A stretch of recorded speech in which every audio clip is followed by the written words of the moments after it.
눈은 동그랗게. 태어나서 자라고 누군가를 만나 결혼을 하고 한평생을 살아가다 세상과 이별하는 인간사. 사람들은 삶의 순간마다 치러내야 하는 통과의례에서 특별한 의식과 음식으로 기쁨과 슬픔을 나눠왔다. 떡은 그 의례에서 빠지지 않는 음식이다.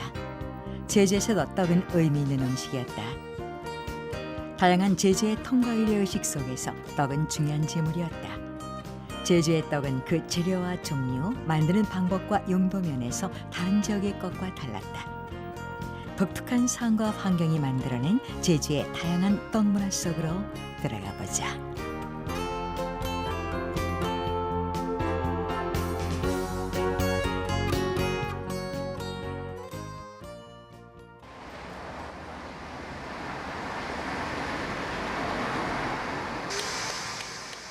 떡을 만들기 위해 가루를 내린다. 그런데 쌀가루가 아닌 보리가루다. 욕지 다른 지방의 떡이 주로 쌀과 찹쌀로 만들어지는 것이 기본이라면 제주의 떡은 보리, 조, 메밀 등 작곡을 이용한 것이 많다. 이제 이불을 씌워놨다가 2시간만 되면은 그게 발효가 된 이만큼 것이 올라와. 올라오면 그땐 그걸 맨드랑 저기 아파트 아지당 만들어놔. 또 이 방에 아지당 또 나 그냥 1시간 반만 이렇게 놔두면은 이만큼 빵이 찔만큼 부풀어 올라 막 발효가 돼요. 보리가루를 누룩으로 발효시킨 술로 반죽하고 부풀려 쪄내는 상회떡. 제주에서는 제사나 큰일이 있을 때 만들어 일을 도와준 이웃들에게 돌렸던 가장 일반적인 떡이다. 동글납작하게 만들면 일반 떡으로 썼고 반달 모양의 솔병이나 재팬 모양으로 만들어 제사 때에 올리기도 했다. 부족한 곡식이지만 발효시키고 크게 부풀려 이웃과 더불어 나누었던 상회떡. 상회떡에는 제주 사람들의 지혜가 담겨 있다. 쌀이 없으니까 역시 내 주변에서 이제 수확할 수 있는 작곡을 가져서 그렇게 해서 이제 떡을 해 먹어야 되기 때문에 뭐 저 겨울에는 메밀 또 이제 그 좁쌀 그런 거 가져서 술도 담고 오매기도 하고 그리고 이제 뭐 여름에는 보리 상회떡 이렇게 해 먹거든요. 그러니까 제철을 거스르질 않아요. 제주도 음식들은 모든 게. 당연히 없지. 꽃이라 6월 망정 무렵 보리가 고개를 숙이기 시작한다. 제주 사람들에겐 보리 농사가 잘 돼야 1년 동안 식량 걱정을 덜 수 있는 중요한 곡식이었다. 가을이면 메밀 수확이 이어진다. 척박한 땅에서도 잘 자라고 일선도 적게 드는 메밀은 부족한 곡식을 대신하는 고마운 구황작물이었다. 가을철 따사로운 햇살 아래 자란 초. 그리고 고구마도 잘게 썰어서 말리는데 감저 빼떼기라고 불린다.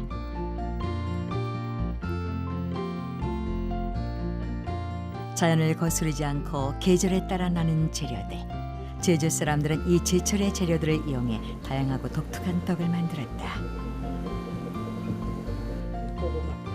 어디에 어떻게 쓰는 떡인가에 따라 모양과 만드는 방법도 달랐다. 제주의 떡은 실에 얹어 찌는 떡과 발효시켜 쪄내는 떡, 지지는 떡 등으로 나뉜다. 욕지 다른 지역처럼 떡가루를 찌거나 밥을 지어서 절구에 놓고 치는 떡은 볼 수 없는 것이 특징이다.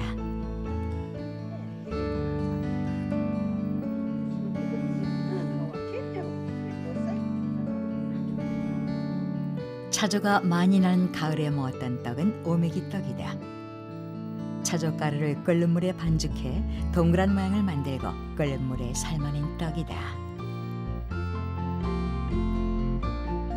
고구마를 말려 빻은 가루로 만드는 감자떡.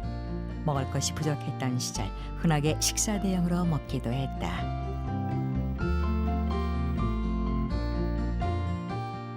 오메기 떡을 삶을 때는 떡이 솥에 붙지 않도록 대잎을 깔기도 했다.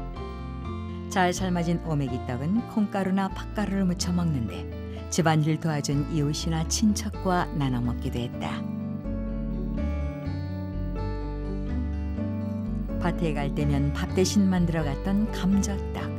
제주의 떡은 제물로 쓰이는 특별 음식인 동시에 배고픔을 달래주던 고마운 음식이었다.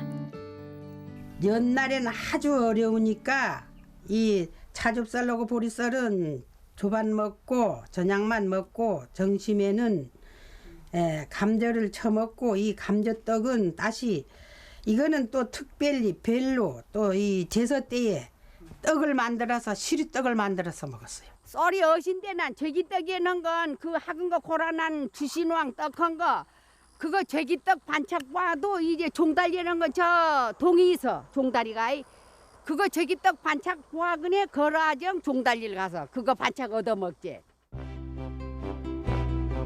잔치나 제사 등 특별한 일이 있을 때 떡은 기본적으로 준비해야 하는 음식이었다. 특히 제주 사람들은 조상들을 위한 제사와 장례 때 올리는 떡을 무엇보다 중요하게 여겼고 정성으로 준비했다.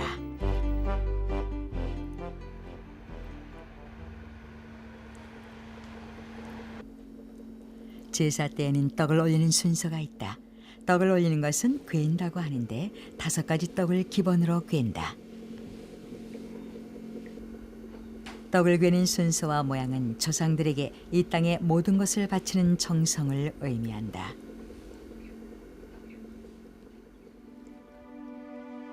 맨 아래는 제펜이라는 시루떡을 꿰는데 땅을 상징한다. 다음으로 밭을 상징하는 인절미를 꿰는데 메밀로 만들기도 한다. 절변은 해를 상징하는 떡으로 동그란 모양이다. 반달 모양의 떡은 솔변으로 달을 의미한다. 맨 위에는 기름떡이라 불리는 우직을 꿰는데 별을 상징한다. 제주의 재래떡에는 자연과 우주가 담겨있다. 어려웠던 살림살이 속에서도 세상의 모든 것을 상징하는 떡들을 만들어 올리면서 제주 사람들은 조상들의 은덕에 감사하고 정성을 다해 제사를 지냈다. 이제 우리가 이제 땅 위에 살게 되면 땅, 이제 농경이기 때문에 밭이고요. 그 땅과 밭이 있더라도 음양, 해와 달이 비춰주지 않으면 이제 그것이 자라지 못하기 때문에 그 이제 우주를 형상해 가지고 우리가 그 안에 살고 있기 때문에 그 안에서 나는 것을 모두 이제 올립니다. 그런 뜻으로 그림 만들고 있습니다.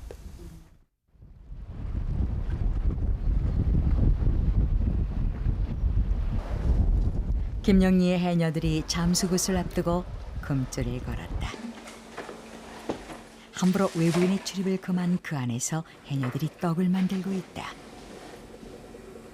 해녀들 중에서도 굿을 위한 떡은 아무나 만들지 못하며 정성을 다해 부정타지 않도록 금기사항이 많다. 나흘 동안에는 밭비도 안 가고 돼지고기도 안 먹고 멸젓도 안 먹고 꼭 집에서 이틀 정서하고 여기 와서 이틀 밤 자고 경하면은 이 재물을 하는 거죠. 예를 들어 이래 봄 때니까 나가면은 짐승도 죽은 거 볼 수 있고 또 길에 나쁜 게 이제 눈에 보이면은 그게 부정이 탄다고 해가지고 일을 하러 안 나갑니다. 잠수굿이 시작됐다. 굿을 하거나 치성을 드리기 위해 만드는 무석떡은 일반 떡이나 재래떡과는 다르다.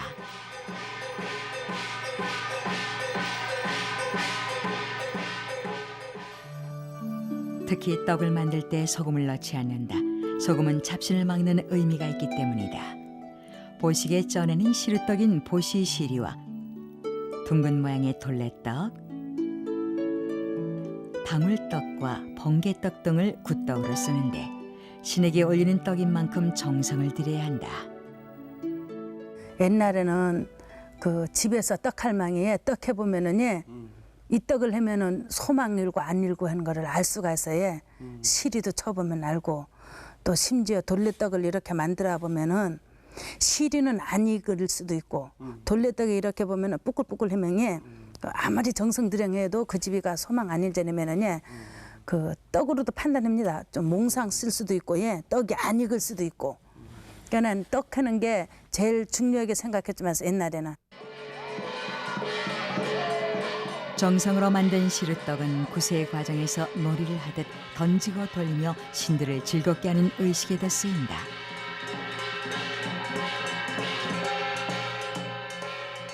굿이 끝난 후 사람들은 떡을 서로 나눠 먹으며 험난한 바다에서 척박한 땅에서 살아가는 힘겨운 세상살이의 무사한 영을 기원했다. 사람이 공이 들면은 들 만큼 복을 받기 때문에 먹어서 좋지 나쁜 건 없을 거라고 믿습니다. 이 굿할 때는 그 인정이라 그런 것이 있거든. 그냥 조상에서 나온 떡은 먹으면 또 좋고.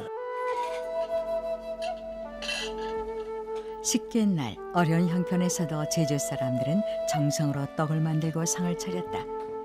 식귴날은 맛난 음식을 먹을 수 있는 날이기도 했다. 식계가 끝나고 음복을 하는 사람들 앞에 떡과 음식들이 담긴 접시 하나가 놓였다. 식계 떡반이다. 식계에 참가한 어른들은 물론 아이들에게까지 하나씩 주어졌다. 이렇게 쟁반 다 넣어가지고 거기 오지는 떡 다 하나씩, 뭐 고기도 조금, 여기 지금 과일은 빠지는데 과일까지도 전부 조금 이리 나눠가지고 밥 이렇게 주고, 그 다음에 이 반 하나씩 드리고, 그래서 이걸 반이라고 합니다. 그게 나눠준다 그 말이에요. 제사 이튿날 새벽에 울타리 너머로 이웃을 불러 떡반을 나누는 풍경. 그 속에는 아름다운 나눔의 문화가 담겨 있다. 어른아이 할 것 없이 늘 허기졌던 어려운 시절. 제사나 명절 때가 아니라면 떡이나 고기 같은 음식은 구경하기조차 힘들었다. 이웃 간에 다 같이 겪는 어려움을 알기에 제주 사람들은 떡반을 나누며 두터운 정을 나누었다. 독특하고 정겨운 먹을거리 제주의 떡. 그 속에는 어려움 속에서도 함께 나누고 살았던 제주 사람들의 아름다운 생활문화 유산이 이어지고 있다.